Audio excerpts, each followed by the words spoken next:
welcome to the EHF Euro 2018 live show presented by Lidl. I'm your host, Rafaela Jan, coming to you still from our studio here in Zagreb. Now, last night, two matches were being played, but before we move ahead and along into these highlights, here's a quick look at what the atmosphere at a packed house at Arena Zagreb looked like.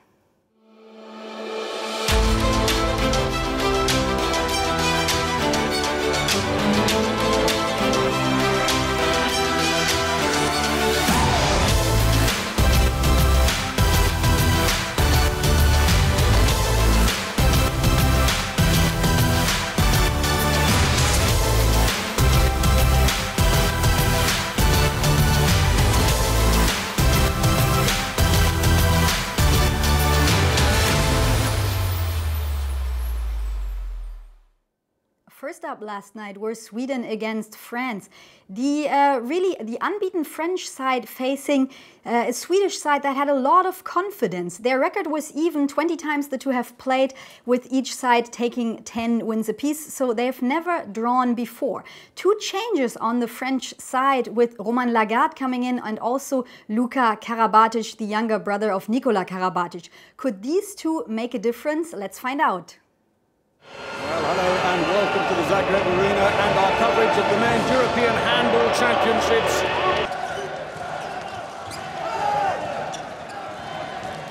Gottfriedson goes wide and another save, Girard. There's a follow-up on the shoulder, double save for Girard. Looks for the middle pass. In the end, goes for May. Oh, brilliant! Hung in the air, and we've got a 2-minute suspension to boot as Andresson's day doesn't get any better. And luckily, the old fox with his Gigu steps in and just steals the ball away.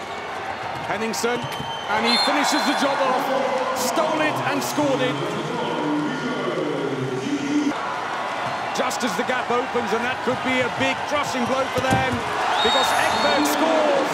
And what should have been back to a 3-goal lead for France is now a 1-goal lead only, courtesy of Ekberg's second goal. Jakobsen's got a bit of space now. Nielsen comes around. Yes! It's all square.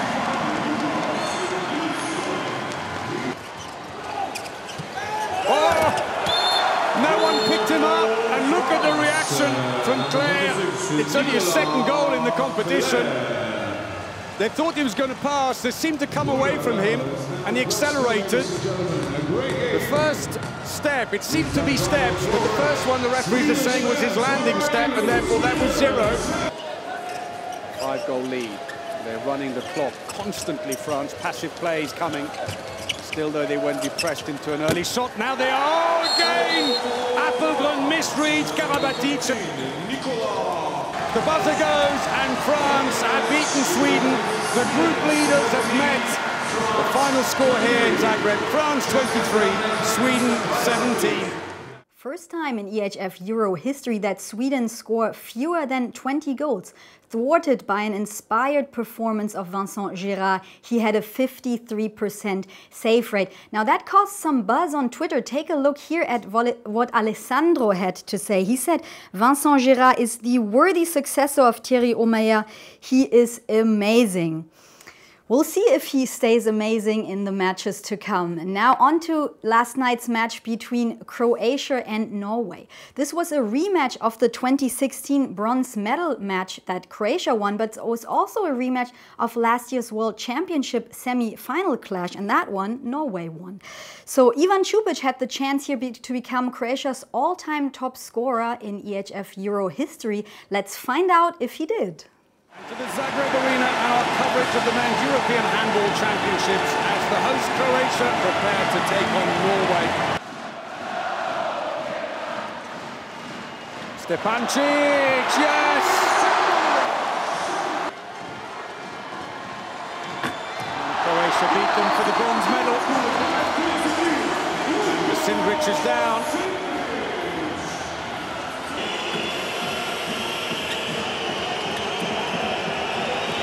Play's been called against him, yes, just smuggled in on the near post. Stevanovic frustrated.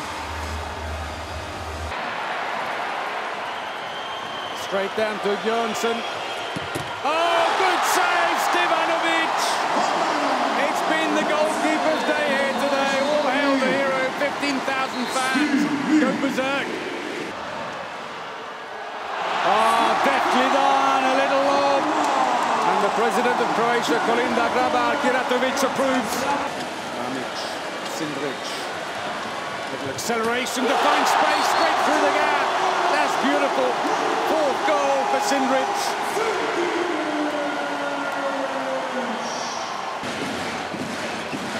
Amic in the middle. Switches back, Sindric. Oh, lovely supply. What a playmaker he is. Cheeky little pass, bounces in to Marino Maric. He gets his second goal. Zarko Sesum. Oh! And with the two extra players, it's intercepted. What a mistake, and Strelec scores!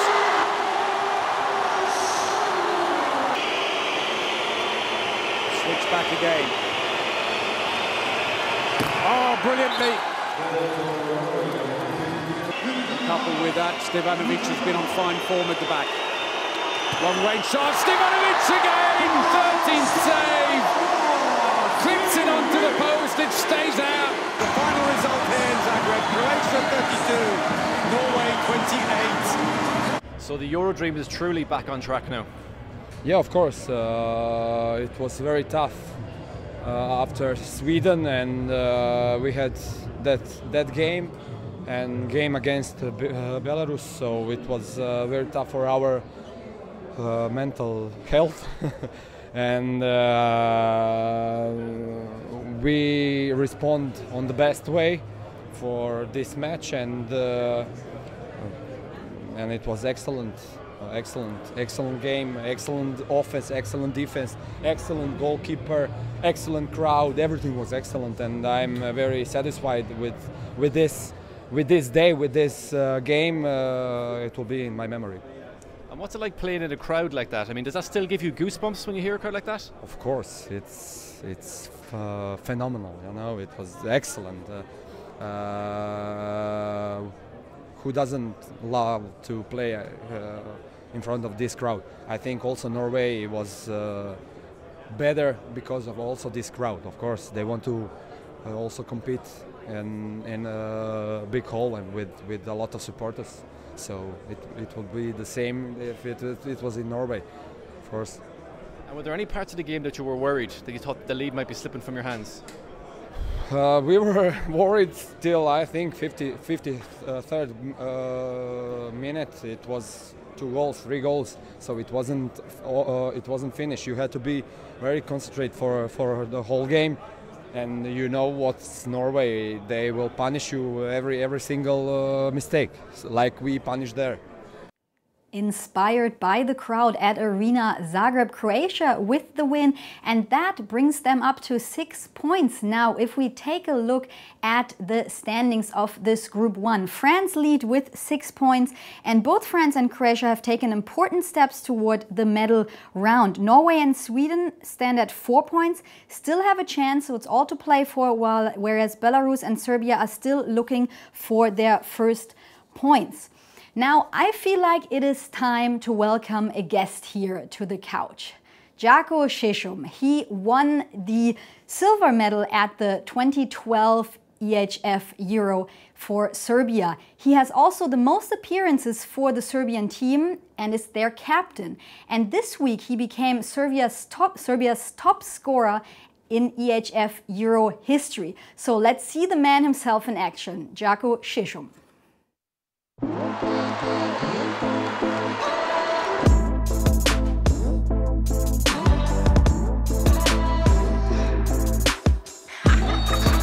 Well, Gustafsson got a hand to it, but deflected it up into his own goal. Sesum simply too much power.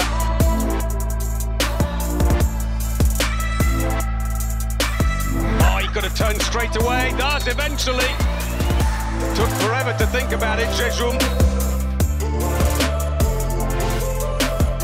Sesum, he wasn't going to miss that.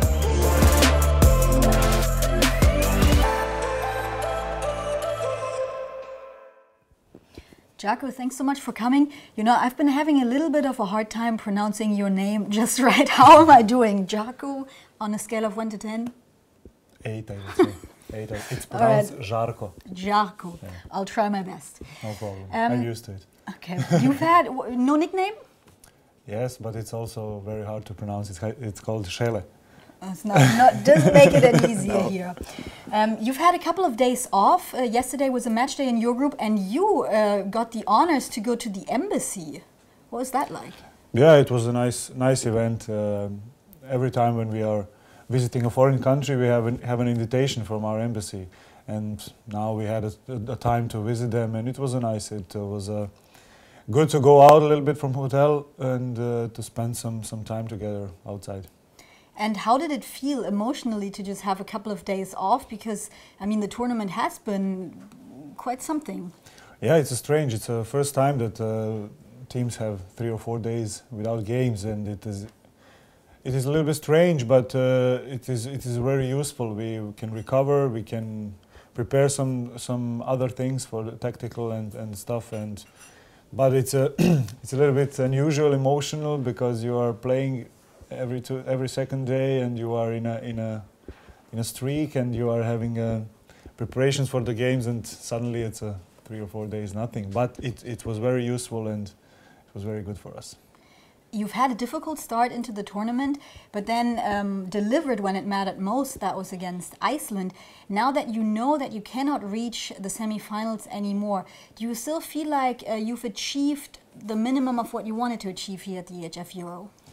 Yeah, it was the first group was very, very hard. I think maybe the hardest one in tournament. And after the first 2 losses, we didn't lose our head, we didn't lose our ambitions, and we played a good game against Iceland and won.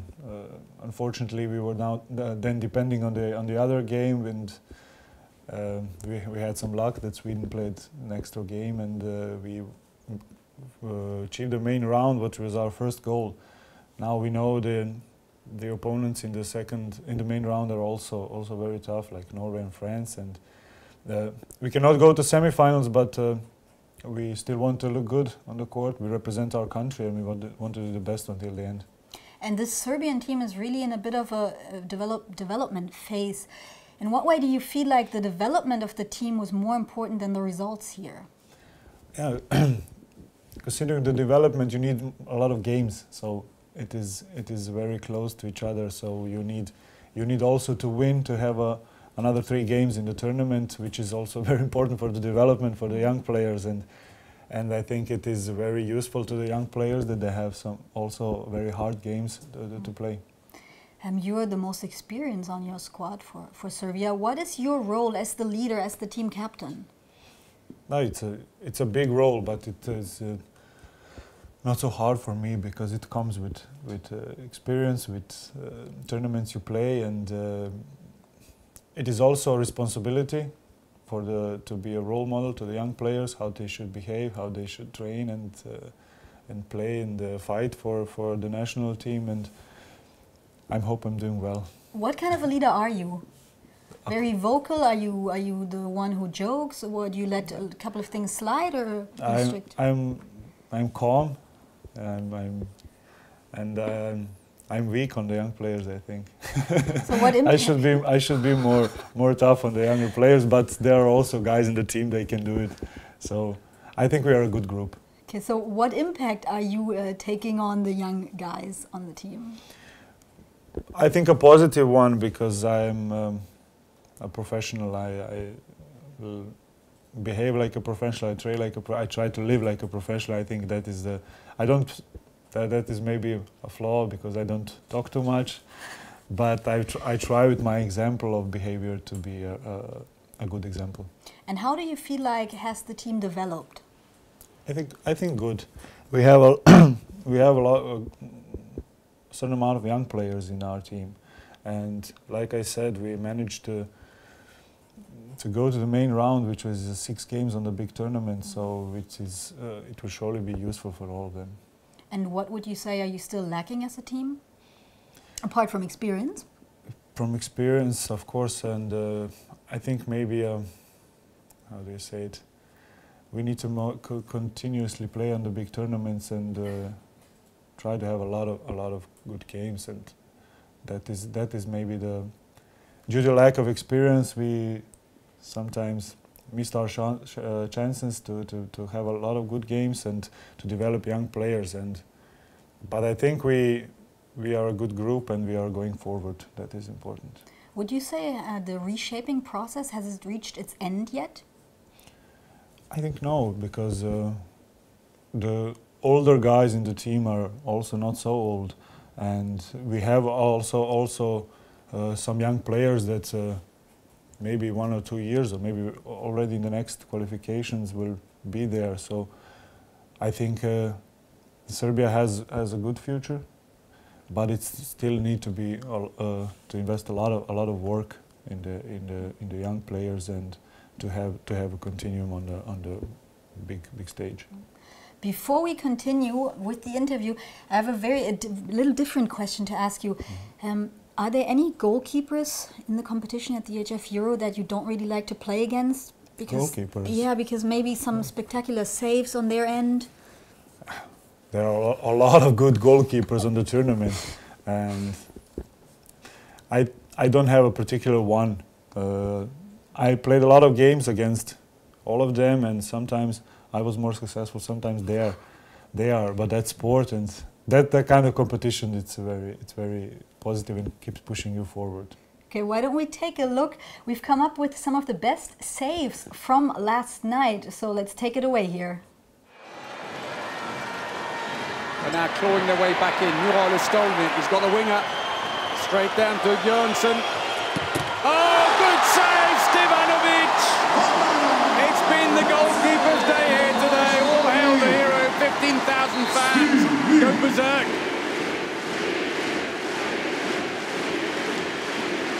Whole crowd are cheering his name. Gottfriedson goes wide, and another save, Gerard. There's a follow-up on the shoulder, double save for Gerard. Karabatic, men into the wing. Abalo's got a huge angle. Appelgren saves, and Sorrento, who's just come back on again, does a one-handed snatch to keep it, but Appelgren saves their blushers, and both goalkeepers are having good spells here. So vote for your favorite save. You will see it again here. The emojis are, for Stevanovic, it's going to be the bikini. Gerard gets the umbrella. And if you prefer Appelgren, you have to vote with the wave. Zarko, which one was your favorite save? I think the one from Appelgren. Okay, that would have been the wave. Now vote and we'll reveal the winner toward the end of the show. So, Zarko, what are your goals and aspirations for the remaining 2 matches in the group phase? Unfortunately, we cannot achieve a semi-finals, which is realistic at the moment. But like I said before, we want to look good. We represent our country. We are a good group of people there, and yeah, we will try to do our best. We play against one of the best teams of all time now, France, and then against Belarus. If we get some points, it will be great, I think. But like I said before, the most important thing is that we have strong games to play. And you're 31 now. What are your goals for your career still to come? Yeah, I think I hope I will be healthy. I'm doing everything to stay healthy, and of course to play on a high level a few years more, to get everything what I can get from few remaining years. Who do you deem to win the EHF Euro 2018? It will be very hard, because some favorites will not reach the semi-finals at all. It will be, I don't know, maybe France. Maybe France, okay. We are always predicting a game here when we have a guest. Okay. And I'm not going to ask you first, because I would like to invite Brian over to the couch. Brian Campion coming over, the Snap King. Now, should I sit in the middle, or do you want to sit in the middle? Brian Okay, I'll go in the middle. takes the middle. Okay, all right. Small man in the middle. Yeah. So tonight at 6:15 is Germany against Denmark. Brian, who will win? Are you good at predictions? I have some ideas, yeah. Okay. Do I have to predict the exact score? No, No, just the we're winner. just going for the Just winner winner. this time. I've been very good in the past. So over the last few shows that I've given, I've went for the underdog because I wanted to be kind of, you know, keep the game alive. But today I'm going to go for the favourite. I'm going to go for Denmark to win. Denmark. I have also the same opinion. I think Denmark will win. But I don't see an underdog or a favorite in this game. No? No. But I have a feeling that Denmark could win. Okay. And you know what the fans have said? 61% for Denmark. Denmark. 61% for Denmark. So that is our prediction competition. We will continue with that. Zarko, thanks so much for coming. You know this little mascot Tor? Yeah. Have you met him before? Yeah. Did you receive one? Yes. Okay, can we, that's what I figured. So can we give you a cup? Would that make you happy as a little present? Of course. So here's the cup from the EHF Euro 2018. Thank you for joining us on the live show. There's one more thing we have to look at with Brian, and that's the squad goals. Yes, I'm falling behind a little bit in the squad goals. It's 3-1 to Marcio. The squad goals are a list of tasks myself and a mobile reporter have to complete over the Euro. And I'm currently, I've done 1 and the other guy's done 3, so I'm a little bit behind on that. But I'll ask you a question. You've done a lot of media. Yeah. Have you ever done an interview or been interviewed where the interviewer didn't ask you any questions? Oh, no. Just statements? Yes. That's happened before. That's happened before. Well, that was one of the tasks, and that's one of that Marcio completed. So let's have a look at that right now. Do an interview without making questions. Svan, what an amazing match. You scored 11 goals. Thank you. It was amazing atmosphere today. The fans were great, both the Danish ones and the Slovenians. So I'm happy that that I could contribute to the team as much as I did today. So the Danish tactical was like going all the way into the wings? Yes, it was. We prepared pretty much for that, and I mean the flow in our attack, especially the first half, was great, and that's why we could end with the balls on the wings, and I mean happily we were also very effective. This means that now you have 4 points.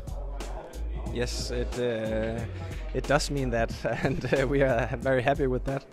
We still have everything in our own hands, and I just got another one. Squad goals!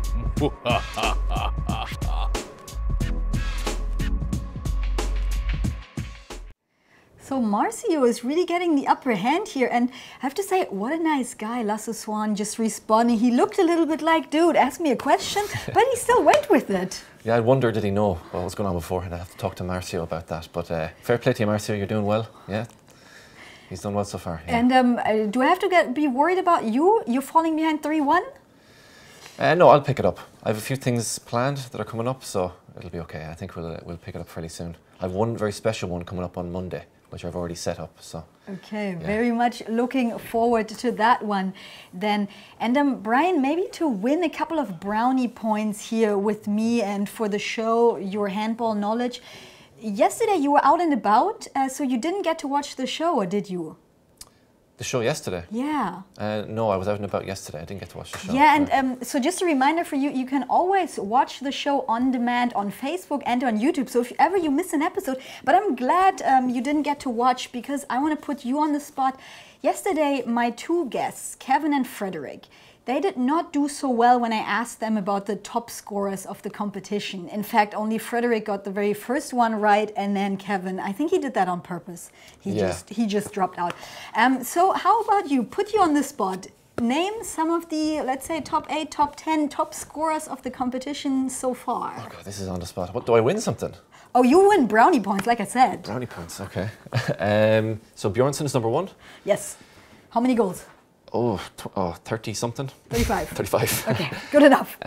Czech, Zarala, what's his name? How you pronounce it? Zarala. Zarala. He's number 2, isn't he still? He is number 3 now, but that's okay. It's because somebody else scored a lot of goals for Norway yesterday. Sagnason, of course. Yeah, number 2. Then you'd have Uwe Gensheimer's in there as well. Yep, 24. Then you'd have also... I'm blanking here. Okay, 2 Danish guys. 2 Danish guys. Lasse Svan. Yep. And... No. No? No. Who else? Lasse Svan. Mikkel Hansen? No, he's not in there. I give up. Okay, Mikkel Hansen is definitely in there. He has 21, and the other one was Rasmus Lauge, also of course, 21. Okay, you did pretty well. You did better than our contestants. I don't think that was well. I don't think that was good. I don't think that was pretty miserable still. I think it was pretty good. Okay, shall we start looking ahead now to Group 2? Here are the standings. So it is Germany and Denmark that are ahead of the table with 4 points apiece. They, of course, play tonight. Then FYR Macedonia and Spain, they play tonight in their first round, in their first main round match, and they stand at 3 and 2 points respectively. Fifth are Czech Republic with 2 points, and Slovenia have 1 point. The action for tonight then sees Germany take on Denmark at 6:15, followed by FYR Macedonia against Spain at 8:30. So how do these two match up? Let's start by looking at Germany against Denmark. That's the defending champion against the current Olympic champion. The two have met over 100 times if you include test matches. The Germans have the winning record. On the German side, it's Rune Darmke who comes in for Maximilian Janke to be an alternate on the left wing. 12 of the 16 Danish players play for German clubs, and Nikolaj Jakobsen, he's also the coach for Rhein-Neckar-Löwen, so he knows the Germans really well, obviously. You think that's an advantage, and that's why you favored Denmark to win that one? I always wonder how much of an advantage that would be, you know, but I think it definitely can't hurt. I mean, he's played, he comes up against these players each week in the Bundesliga, or he trains some of them. So I think it definitely doesn't hurt.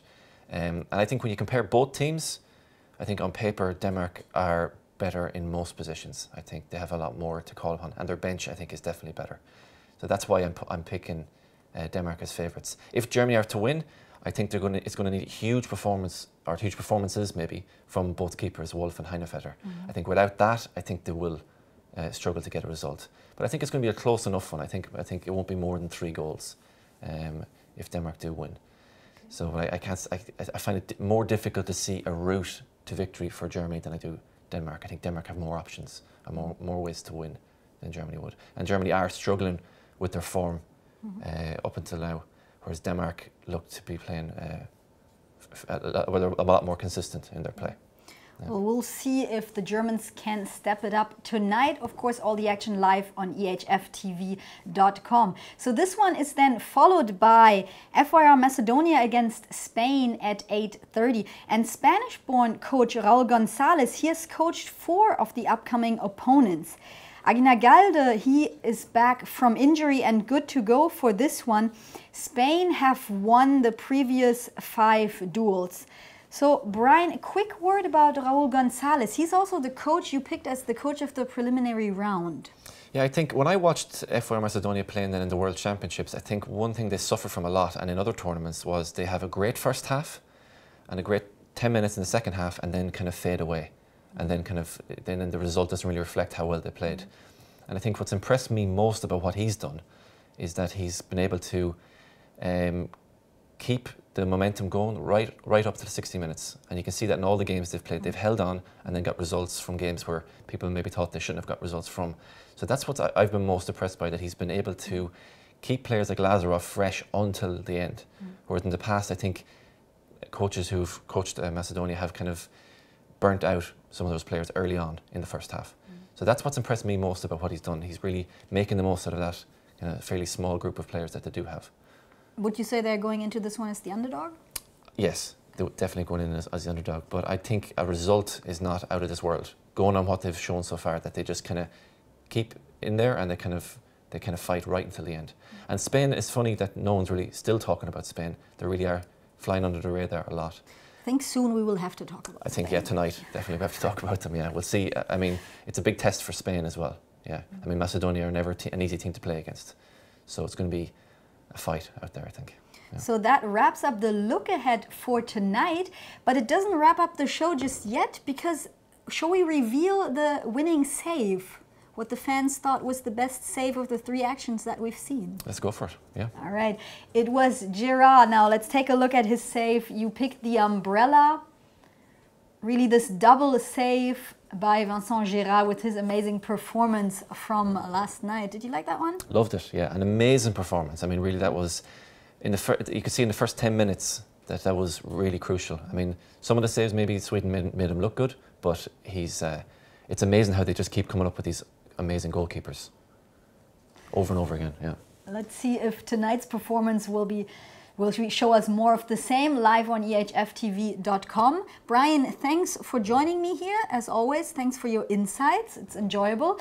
And we will see you back here tomorrow at 12 o'clock. Don't miss the action. See you then.